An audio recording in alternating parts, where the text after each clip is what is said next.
Hello dears, പുതിയൊരു വീഡിയോയിലേക്ക് സ്വാഗതം. ഇന്ന് ഞാൻ വന്നിട്ടുള്ളത് നല്ലൊരു സദ്യ സ്റ്റൈല് മസാലക്കറിയുമായിട്ടാണ്. നമുക്കറിയാം, നമ്മൾ സദ്യ കഴിക്കുമ്പോൾ നമുക്ക് മസാലക്കറി ഒഴിച്ചുകൂടാൻ പറ്റാത്തതാണ്. അതുപോലെ തന്നെ നമുക്കൊരു വെറൈറ്റി ടേസ്റ്റും തരുന്നൊരു കറിയാണ്.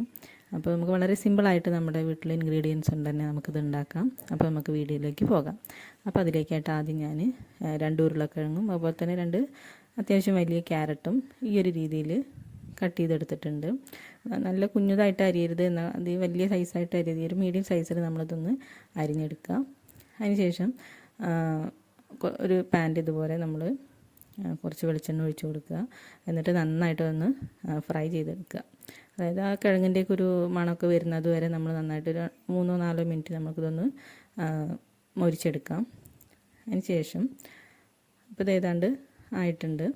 അതിനുശേഷം നമുക്കിതൊരു പെട്ടെന്ന് വേവാൻ വേണ്ടിയിട്ടാണ് നമ്മൾ കുക്കറിലിട്ട് നമ്മൾ കുറച്ച് മഞ്ഞൾപ്പൊടിയും ഉപ്പും ഇട്ടിട്ട് ഒരു 1/2 ഗ്ലാസ് വെള്ളം ഒഴിച്ച് നമുക്കിതൊന്ന് വേവിച്ചെടുക്കാം. അല്ലെങ്കിൽ ആ ഒരു കടായിൽ തന്നെ നമുക്ക് കുറച്ച് വെള്ളം ഒഴിച്ചിട്ട് വേവിച്ചെടുക്കാവുന്നതാണ്.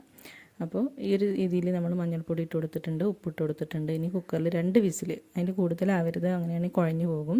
2 വിസിൽ നമുക്കിത് വേവിച്ചെടുക്കാം. അപ്പോൾ ഈ ഒരു ഇത് കഴിയുമ്പോഴേക്കും നമ്മുടെ പകുതി പണി കഴിഞ്ഞു.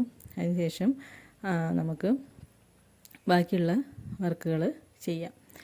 അപ്പോൾ ഇത് 2 വിസിൽ നമ്മൾ അടിക്കാനായിട്ട് വെച്ചിട്ടുണ്ട്.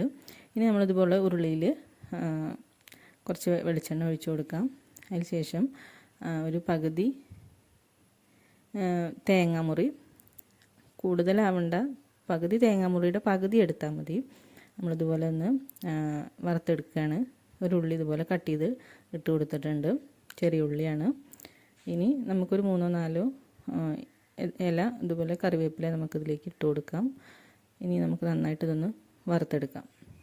അപ്പോൾ ഒരു ബ്രൗൺ കളർ ആവുന്നത് വരെ നമുക്കിതൊന്ന് വറുത്തെടുക്കാം. അത് ഏതാണ്ടൊക്കെ ആയിട്ടുണ്ട്. അപ്പോൾ അതുവരെ നമ്മളിതൊന്ന് വറുത്തെടുക്കുക. ഇനി ഇത് നന്നായിട്ട് ഒന്ന് അരച്ചെടുക്കുക. അപ്പോൾ അധികം വെള്ളം ഒഴിക്കാതെ അരച്ചെടുക്കുക. അതിപ്പോൾ അടപ്പിൽ ആ ഒരു ഇതും കൂടി ചേർത്തതിന് ശേഷമുള്ള വെള്ളമാണ്. അപ്പോൾ അത്രയും മതി. പിന്നെ ഈ ഒരു ഇത്രയും വലിപ്പമുള്ളൊരു സവാള നമ്മളിത് ഒന്ന് ഗ്രേറ്റ് ചെയ്തെടുക്കാം. പിന്നെ നമ്മൾ ആ ഒരു പൊട്ടറ്റോ ഒക്കെ വറുത്തെടുത്തിട്ടുള്ള ആ ഒരു കടായിൽ തന്നെ കുറച്ചും കൂടി വെളിച്ചെണ്ണ ഒഴിച്ചു കൊടുത്ത് നമുക്ക് ഈ ഒരു ഉള്ളി വാട്ടിയെടുക്കാം.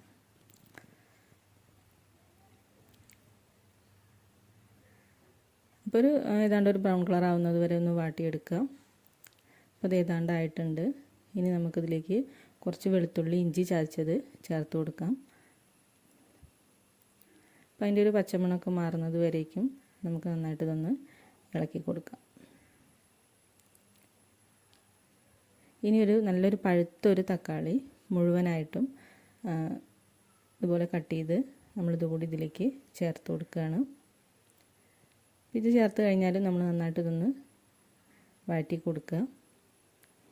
അത് വെന്ത് അതിൻ്റെ ആ തോലൊക്കെ നിന്ന് പോരാൻ തുടങ്ങും. അപ്പോൾ ആ ഒരു സമയം വരേക്കും നമ്മൾ നന്നായിട്ടൊന്ന് വഴറ്റിയെടുക്കുക. അപ്പോൾ ഈ ഒരു സമയത്ത് നമ്മൾ എരിവുള്ളൊരു പച്ചമുളക് ഇതുപോലെ കട്ട് ചെയ്തിട്ട് കൊടുത്തിട്ടുണ്ട്. അപ്പോൾ എരിവിനനുസരിച്ച് കൂട്ടി കൊടുക്കാം. പിന്നെ അതുപോലെ തന്നെ കുറച്ച് കറിവേപ്പിലയും ചേർത്ത് കൊടുക്കാം. ഇനി നന്നായിട്ടതൊന്ന് വഴറ്റിയെടുക്കാം. അപ്പോൾ ഏതാണ്ട് ഇത് തക്കാളിയൊക്കെ ഇത് ലെവലായി വന്നിട്ടുണ്ട്. നമ്മുടെ ആ ഒരു തോലൊക്കെ കടന്ന് വരാൻ തുടങ്ങിയിട്ടുണ്ട്. ഈ സമയത്ത് നമുക്ക് പൊടികളിട്ട് കൊടുക്കാം. ആദ്യം ഒരു 1.5 സ്പൂണോളം മഞ്ഞൾപ്പൊടി ഇട്ട് കൊടുത്തിട്ടുണ്ട്. പിന്നെ അതുപോലെ തന്നെ 3 സ്പൂണ് മല്ലിപ്പൊടി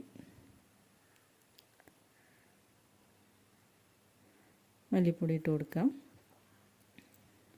ശേഷം കുറച്ച് ചിക്കൻ മസാല, അതൊരു 1/2 സ്പൂണ് മതിയാവും. പിന്നെ ഒരു 1/4 ടീസ്പൂണ് ഗരം മസാല,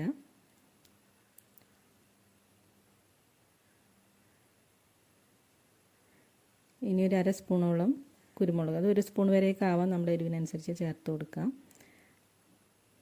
കുരുമുളക് പൊടി ഒന്നുകൂടിയും ടേസ്റ്റിയാണ്, കുറച്ചും കൂടി കൂട്ടിയിട്ടാലും കുഴപ്പമൊന്നുമില്ല.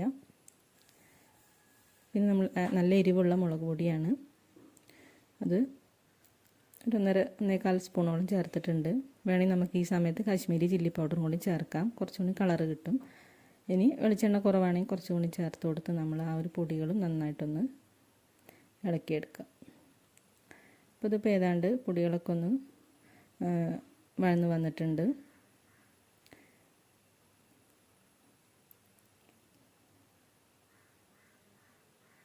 ഇനി നമുക്ക് നമ്മുടെ വേവിച്ച് വെച്ചിട്ടുള്ള നമ്മുടെ ഉരുളക്കിഴങ്ങും അതുപോലെ തന്നെ ക്യാരറ്റും കൂടെ നമുക്കിതിലേക്ക് ഇട്ട് കൊടുക്കാം.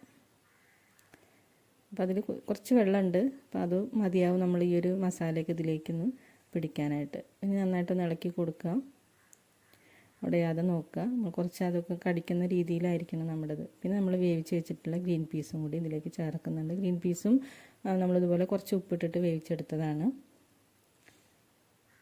തലേദിവസമൊക്കെ ഇട്ട് വെച്ചാണെങ്കിൽ ഒരു 3-4 വിസിൽ നമുക്ക് ഗ്രീൻ പീസ് വേവിച്ചെടുക്കാം. ഇനി എല്ലാം കൂടെ നന്നായിട്ടൊന്ന് മിക്സ് ചെയ്ത് കൊടുക്കുക.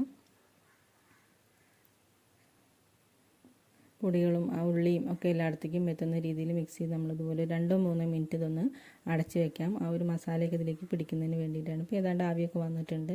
ഇനി നമുക്ക് തുറന്ന് കൊടുക്കാം. അപ്പോൾ ഇതിൽ വെള്ളമൊക്കെ വറ്റി ഒന്ന് ഡ്രൈ ആയി വന്നിട്ടുണ്ട്. ഇനി നമ്മൾ അരച്ച് വെച്ചിട്ടുള്ള നമ്മുടെ അരപ്പ് ഇതിലേക്ക് ചേർത്ത് കൊടുക്കുകയാണ്. അപ്പോൾ ഇനി ഞാൻ വെള്ളം ഒഴിക്കുന്നില്ല, ഇത്രയേ ഉള്ളൂ. ഇനി ഇത് നമുക്കിതിലേക്ക് ഒഴിച്ചു കൊടുക്കാം.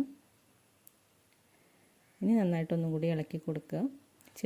ഈ സമയത്തൊക്കെ നമ്മൾ തീ കുറച്ച് വയ്ക്കുക, അല്ലെങ്കിൽ കരിഞ്ഞു പോവും. ഉപ്പ് കുറവാണെന്ന് നോക്കിയിട്ടുണ്ടെങ്കിൽ ഉപ്പും കൂടി കുറച്ചുകൂടി ഇട്ട് കൊടുക്കുക കുറവാണെങ്കിൽ.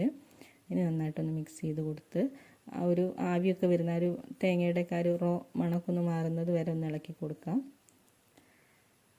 ഇനി നമ്മൾ അടച്ചു വയ്ക്കൊന്നും വേണ്ട, ജസ്റ്റ് തുറന്ന് വയ്ക്കുക. ചെറിയ തീയിൽ ഇതുപോലെ ജസ്റ്റ് ഒന്ന് എല്ലായിടത്തേക്ക് എത്തുന്ന രീതിയിൽ ഇളക്കി കൊടുക്കുക.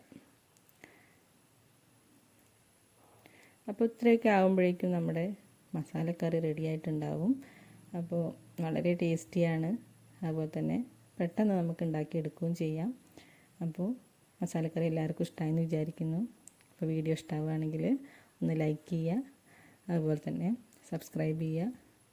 നിങ്ങൾക്ക് ആർക്കെങ്കിലും പരിചയമൊക്കെ ഉള്ളവരൊക്കെ ഉണ്ടെങ്കിൽ അവർക്ക് ഈ മസാലക്കറി ഇഷ്ടമാണെന്നുണ്ടെങ്കിൽ ഇതൊന്ന് ഷെയർ ചെയ്ത് കൊടുക്കുക. അപ്പോൾ ഇന്നത്തെ വീഡിയോ ഇത്രയേ ഉള്ളൂ. റെസിപ്പി എല്ലാവർക്കും ഇഷ്ടമായെന്ന് വിചാരിക്കുന്നു. Thank you.